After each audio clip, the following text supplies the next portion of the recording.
연사님께서는 동서대학교 박용성 교수님이십니다. 제목이 2차 전지 화재 안전. 제도 진짜 시급합니다. 빨리 제도 개선해야 되거든요. 제가 같은 특히 전기차 뭐 있죠. 그다음에 배터리 관련해 가지고 안전 쪽은 뭐 연구원에 있으면서 기준도 만들고 결함조사도 해가지고 아마 뭐 나름대로 전문가입니다. 오늘 발표드리도록 하겠습니다. 전기차뿐만 아니라 이와 같이 사업장에서도 불이 좀 가끔씩 나고 있습니다. 지난 8월 달에 난 거거든요. 화성에서. 지난달에.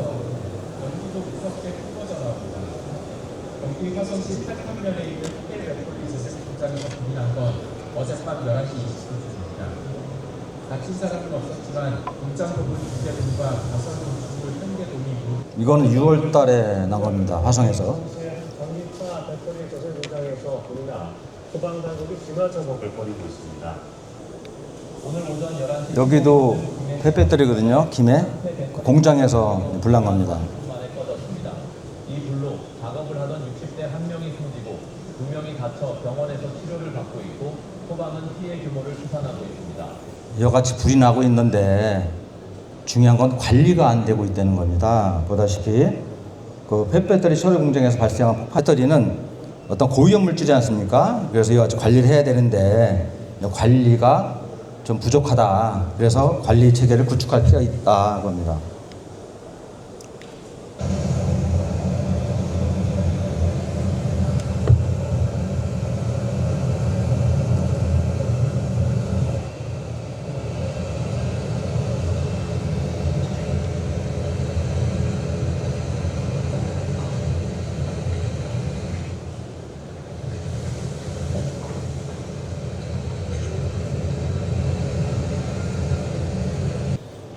이거는 그 전동 킥보드 만드는 배터리 팩, 그 공장에서 이제 불이 난 겁니다.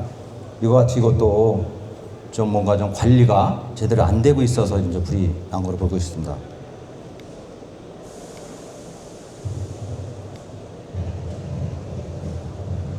이건 화성이죠.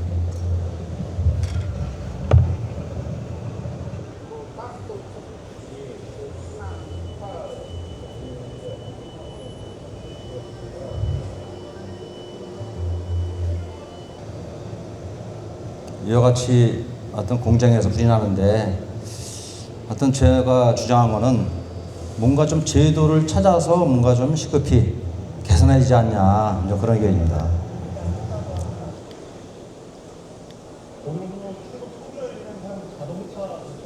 이건 양극재 이제 공장에서 화재가 난 거죠.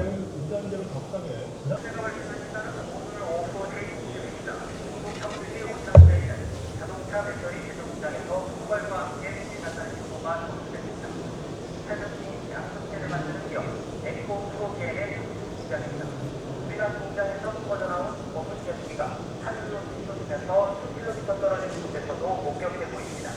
인근 공장 직원이 촬영한 영상에서는 거품에서 펑한 소리와 함께 거품 연기가 휘어 올라오고 이후 불꽃이 튀는 장면도 확인됩니다. 하여튼 이거는 아까 말씀했듯이 양극재 이제 공장에서 이제 불이 난 건데요. 이것도 사실은 저 정도 불 날 정도면 그 배터리는 상당히 고위험군에 해당한다. 그래서 뭔가 좀 제도를 찾아서 좀 뭔가 넣어야 되지 않느냐, 만들어야 되지 않느냐, 이런 의견입니다. 구명의 사상자가 발생한 경기도 화성 아래서 공장에서 참사 1주기를 맞아 추모 행사가 열렸습니다. 경기도는 이 참사를 사회적 재난으로 규정하고 사건 이후 정책 변화 과정을 담은 종합 보고서를 발간했습니다. 최기성 기자가 보도합니다. 화재로 23명이 목숨을 잃은 공장 문이 1년 만에 열렸습니다. 사고 발생 1년을 맞아 추모 위령제가 열린 겁니다. 유가족들은 아직 제대로 된 사과도 받지 못했다고 말합니다. 참사 1주기에 맞춰 경기도는 눈물까지 통역해달라는 종합 보고서를 발간했습니다. 이 보고서는 단순 사고 기록을 넘어 유가족과 현장 관계자 발언을 재구성했다는 게 경기도의 자, 저리까지 했는데 과연 이러한 화재를 줄일 수 있는 뭐 획기적인 게 나온 게 있나요? 안 나온다는 보장이 있나요? 이제까지 추모하는데 그거에 대해서 제가 한번 제안을 했는데요. 같이 이제 제도 관련해 가지고 자, 그 하기 전에 먼저 이와 같이 왜 전기차 배터리는 저렇게 활활 타느냐, 대체 배터리 소유주의 성분이 뭐냐, 그걸 먼저 봐야 되는 거 아닙니까? 보다시피 배터리는 아다시피 양극재, 전해질, 분리막, 음극재가 있습니다. 예? 같이 분리막, 중간에 있는 분리막은 에틸렌 C 2개짜리, 프로필렌 C 3개, 이렇게 H 그렇게 돼 있어요. 이제 폴리에틸렌 여러 개 모여 있으니까 폴리프로필렌 해가지고 CH라는 건 하나의 가연성 물질이에요. 그렇게 돼 있고, 그 다음에 전해질의 솔벤트 있죠, 솔벤트. 거기에 보면 이와 같이 카보네이트인데 에틸렌 카보네이트 CH, 그 다음에 디메틸 카보네이트 DC CH. 그 중간에 분리막이나 전해질은 가연성 물질이 있다. 또 하나 양극재, 이게 양극재 구조거든요. 가장 큰 파란 거 그려 있는 게 뭔지 아세요? 옥시전입니다. 산소. 양극재는 산소가 있는데 산소가 차지하는 비율이 상당히 커요. 이와 같이 양극재 화학식을 이루지 않습니까? 이와 같이 NMC라든가 LF라든가 다 산소가 들어있습니다. 이런 식으로 들어있고, 그 다음에 음극재, 일종의 음극재는 카본, 수시대 숯. 분리는 어떻게 되겠어요? 불나면 가연성 물질이 산소 있고 그래파이트 있으니까 그냥 활활 타는 겁니다. 아까 영상에도 보다시피. 자, 그러면 양극재 산소가 있다는데 이거는 IEA에서 발간하는 아웃룩 EV, 글로벌 EV 아웃룩입니다. 2023인데요. 뭐 지금은 또 2024년도 나왔어요. 나왔는데 이때 연도가 잘 나와 있더라고요. 같이 이 색깔이 옥시전입니다. 양극재 보다시피 LFP, NCM, 그 다음에 NCA 다 산소가 들어있어요. 한 30% 정도가 산소가 들어있는 겁니다. 양극재에는. 자, 그리고 전해질, 분리막 보세요. 분리막은 아까 말했지 폴리에틸렌, 폴리프로필렌, 그래서 CH가 들어있죠. 구조가 이런 식으로 되어 있습니다. 우리가 폴리에틸렌 같은 경우는 카본이 2개 있고 폴리프로필렌은 카본이 3개 있기 때문에 약간 변형하는 온도가 약간 틀립니다. 그래서 보통 우리가 폴리에틸렌 같은 경우는 얇은 비닐입니다. 한 120도 정도에서 이놈이 변형이 돼요. 약간 찢어진다든가 그러면서 가스화가 되는 거죠. 그 다음에 화염은 이 정도 온도에서 나고, 폴리프로필렌은 카본이 3개가 있기 때문에 약간 단단히 붙어 있어가지고 한 160도 정도에서 변형이 되기 시작합니다. 변형이 된다는 것은 바로 가연성 물질이 나온다는 거죠. 여기서.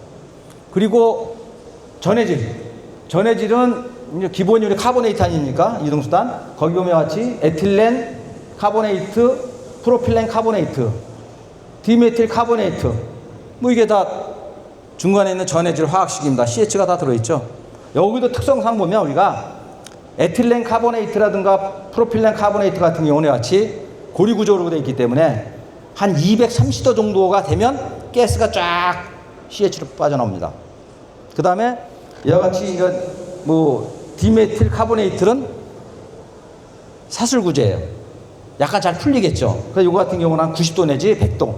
그러니까 다시 말해서 전해질 배터리의 온도가 한 90도나 100도 되면 전해질에서 가스가 된다는 겁니다. 액체에서. 그럼 옆에서 어떤 불꽃이 되면 그래 붙는다는 거죠. 액체 상태에서 불 안 붙습니다. 우리가 항상 불이라는 것은 휘발유나 뭐나 액체 상태에 안 붙어요. 기본적으로 이놈이 가스화가 된 다음에 그다음에 불이 붙는 거예요. 이런 식으로. 그래서 이런 특성이 있다. 자, 그러면 불이 나는 과정은 다음과 같습니다. 배터리에서 아까 같이 영상에서 봤지 않습니까? 활활 타고 올라가요. 그거는 이 배터리 자체 온도가 한 70도, 80도 정도 되면 우리가 SES가 났습니다. 그놈이 살짝 분해가 되기 시작하면서 이 전해질이 음극재하고 만나요. 만나서 따닥따닥따닥 반응을 합니다. 그래 아까 말씀했듯이 어떻게 되겠어요? DMC 같은 경우는 80도에서 가스화가 된다고 그랬죠. 그런 그때부터 가스화가 되는 겁니다. 쫙 나오는 거죠. 온도가 더 올라가면 더 가스화돼. 근데 이놈이 발열 반응이야. 온도가 계속 올라가요. 그래 아까 얘기했듯이 세퍼레이터, 분리막은 120도, 그렇죠? 120도에서 이놈이 변형이 됩니다. 변형하면서 약간 찢어지는 거죠. 그러면서 어떻게 돼요? 분리막이 역할을 못하고 더 많은 전해질이 응급제에 붙는 겁니다. 붙으면서 계속 가스가 되는 거죠. 그래서 HC 가스가 쫙 나옵니다. 나오는데 그때 가스를 빼주면 돼요. 그러면서 아까 얘기했듯이 양극재 있죠. 양극재에는 옥시전이 한 20-30% 있다고 그랬죠. 그 다음에 아까 같은 NCN 같은 경우는 한 180도에서부터 산소가 추출되기 시작해요. 싹 그러면서 그때 불이 붙는 겁니다. 산소가 추출되면서 활 나는 거죠. 그래서 우리가 보통 영상을 보면 쫙 부풀어오지 않습니까? 파우치형? 부풀는다는 것은 전해질 분리막에 해서 HC 가스가 나오는 거예요. 가연성 물질이 쫙 나오죠. 그 다음에 180도, 200도 되면서 산소가 추출되는 겁니다. 그래서 불이 나는 거예요. 불이. 원인을 정확히 알아야, 분석을 해야, 야, 저런 걸 잡을 수 있는 우리가 기술이 나오고 제도가 나오지 않습니까? 자, 그 다음에 내가 이제 그거를 디테일하게 이제 분석을 하면 이와 같이 전해질 있죠. DMC 같은 경우는 아까 같이 사술 구조라고 그랬어요. 그러니까 약간 90도나 100도에서 가스가 되는 겁니다. 우리가 전해질이 있는데 보관하는데 그의 온도가 한 80도 됐다. 그럼 가스가 나오는 거예요. 그러면 어떤 열화원이 있으면 불이 나는 거죠. 그리고 우리가 이와 같이 에틸렌 카보네이트, 그 다음에 프로필렌 카보네이트는 고리 구조이기 때문에 요거는 한 200도 정도 넘어서 이와 같이 이제 그 가스가 되는 거죠. 그리고 이와 같이 이제 분리막 같은 경우는 아까 같이 보면 이와 같이 120도에서 이제 변형이 되죠. 그 다음에 이와 같이 폴리프로필렌 같은 경우는 이게 고리 구조이기 때문에 한 160도. 이 각각의 반응을 할 때 이와 같이 이러한 연소 반응에 의해서 연소 반응 결국은 뭐예요? CO2하고 H2O가 나오는 거 아니십니까? 결국은 CO2 1몰에 94kcal라는 열량이 나오고 H2O는 1몰에 57kcal라는 열이 나오면서 불이 나는 겁니다. 이런 식으로. 그러면서 이와 같이 이제 가스가 방출되는 거죠. 그 다음에 양극재 있죠. 양극재 같은 경우는 이거 중요한 게 산소의 추출 온도입니다. 우리가 보통 하이니켈로 간다. 하이니켈로 가면 약간 취약해요. 왜 그러냐면 보다시피 하이니켈 같은 경우에는 한 180도에서 산소가 추출되기 시작합니다. 미르니켈 같은 경우는 한 200도 정도. 니켈을 많이 넣으면 그 자체 산소의 추출 온도가 약간 낮은 온도에서 나요.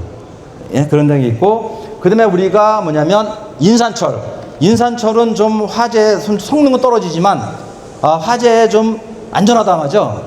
인산철 같은 경우는 한 300도 정도에서 가스가 추출돼요. 이때 산소가 추출되거든요. 300도 정도. 그러니까 300도까지는 버티는 거죠. 근데 300도 넘으면 불나는 건 똑같고. 그래서 기본적으로 이와 같이 양극재 이와 같이 이제 산소가 이렇게 추출된다. 자, 그러면 우리가 음극재 있죠. 음극재는 이와 같이 그래파이트, 카본이 있는 거예요. 숯. 이와 같이 또 이거는 또 발열량이 크죠. 그래서 숯같이 붙어가지고 이런 식으로 나오는 겁니다. 이와 같이 이제 나오고. 자, 그러면 다시 한번 볼게요. 저 영상을 잘 보세요. 자, 저기다 질식포화포를 덮습니다. 그 안에 반응할 때 무슨 가스가 나오는 거예요? 가연성 가스가 나오는 거거든요. 이 안에.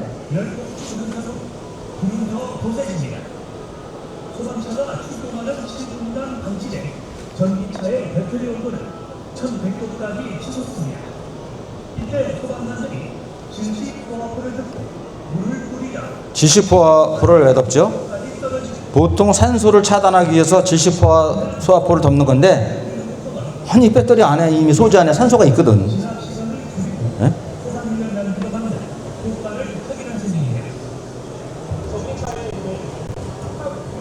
자, 저걸 덮어요.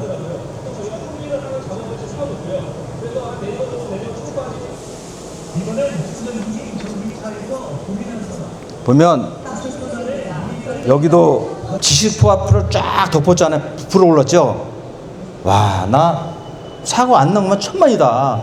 가연성 가스요. 한 번 불을 터지면 소방관 진짜 큰일 나요, 저거. 안 그러겠어요? 우리 얼리를 받지 않습니까? 쫙 부풀어 오른 게 그 안에 배터리 소재에 있는 가연성 물질이 나오는 거예요. 나온 다음에 산소가 축출되면서 불이 딱 붙는 건데 질소 앞으로 덮어. 빨리 빼줘야 되는데. 그런데 불이 딱 붙어. 그럼 터져버려요, 저거. 그런 사고가 안 났기 다행이다. 그러니까 정확한 배터리에 대해 소재 정확히 알고 해야 되는데 그러려면 케미스트리를 해야 되거든요. 저는 뭐 화학은 아니지만 약간 그런 방법에서 좀 아쉽다는 거죠. 그래서 제가 이 물질은 좀 뭔가 의연물로 좀 분리를 해야겠다. 좀 관리가 안 되고 있습니다, 사실. 아까 같이 폐차장이라든가 우리가 아까 전동공구 만드는데 이런데 중소기업 같은데 잘 모르잖아요.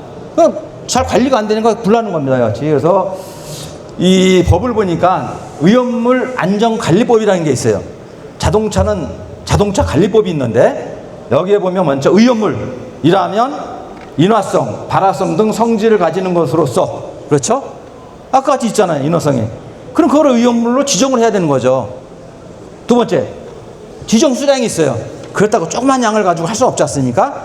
그래서 적당히 각각에 대한 전해질, 분리막, 양극재에 관련된 진짜 그 위험한지 의연물로 취급해 의연물을 분류하고 그다음에 그 수량이 어느 정도에 정해서 관리를 해야 된다. 예를 들어서 휘발유 경유 같은 경우는요, 의연물로 지정되어 있어요.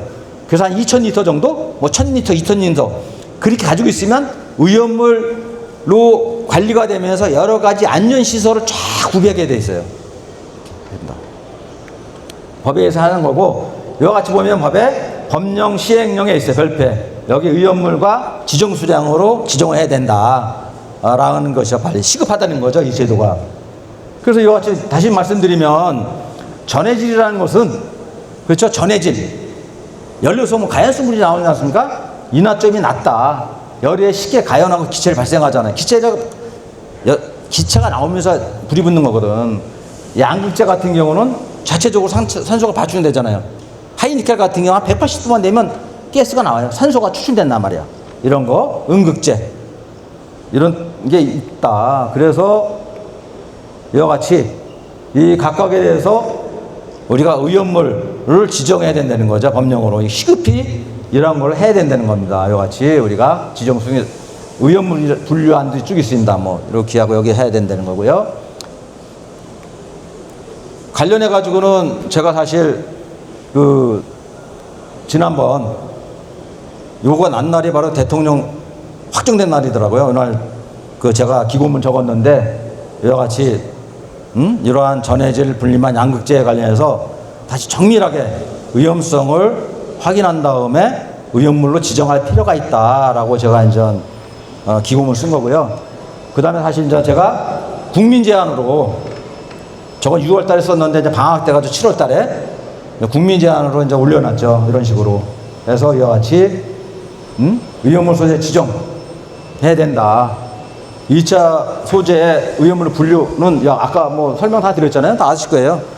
이거고 해외는 어떻게 되어 있는지 다 봐야 되고 관련해 가지고 그 다음에 지정 수량 및 기준을 마련해야 된다는 거죠. 각 소재별 여러 가지 과학적인 활용. 이거는 제가 그냥 이론적으로 한 거고 실질적으로는 정밀하게 검토해야 되는 거죠. 실험이나 통해 가지고 최종적으로 이게 진짜 의연물로 분류하고 그다음 지정 수량 같은 거는 뭐 관련된 연구소 있지 않습니까? 그러면서 이렇게 지정을 해서 관리해야 된다. 그런 의견입니다. 혹시 뭐 질문 있습니까?